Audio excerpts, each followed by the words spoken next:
ಇನ್ನು MLC city ರವಿಯನ್ನ ಬಂಧಿಸಿ ರಾತ್ರಿಯಿಡೀ ಸುತ್ತಾಡಿಸಿದಂತಹ ಪ್ರಕರಣಕ್ಕೆ ಸಂಬಂಧಪಟ್ಟಂತೆ ಸಿಟಿ ರವಿ ಪತ್ರವನ್ನ ಬರೆದಿದ್ದಾರೆ ಅಂತ ಹೇಳಿ ಸಭಾಪತಿ ಹೊರಟ್ಟಿಯವರು ಹೇಳಿದ್ದಾರೆ.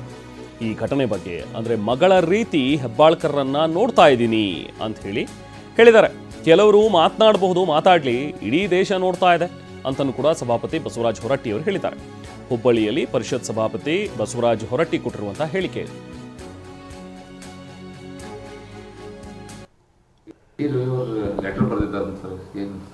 ಅವರು ಬರ್ದಾರ ನನಗೆ ಈ ಥರ 7 ಪೇಜಿನ ಲೆಟರ್ ಬರ್ದಾರ. ನನಗೆ ಈ ಥರ ಅವರು ನಾವೆಲ್ಲ ಮುಗಿಸ್ಕೊಂಡು ಇದಕ್ಕೆ ಬಂದ್ವಿ. ನಾವು ವಿಧಾನಸೌಧಕ್ಕೆ ಸೌತ್ ಸಡ್ಜರ್ ನಗಣ ಗೇಟ್ ಕಡೆ ಬಂದು ನಾವು ಧರ್ನಾ ಮಾಡ್ತಿದ್ವಿ.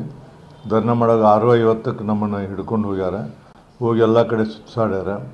ರಾತ್ರಿ 5 ಗಂಟೆ ಮಟ್ಟ ನಾನು ಕರ್ಕೊಂಡು ಅಡ್ಡಾಡ್ಯಾರ. ಅದಕ್ಕೆ ನನ್ನ ಹಕ್ಕಿಗೆ ಚ್ಯುತಿ ಬಂದೈತಿ. ಅದಕ್ಕೆ ಅವ್ರ ಮೇಲೆ ನನಗೆ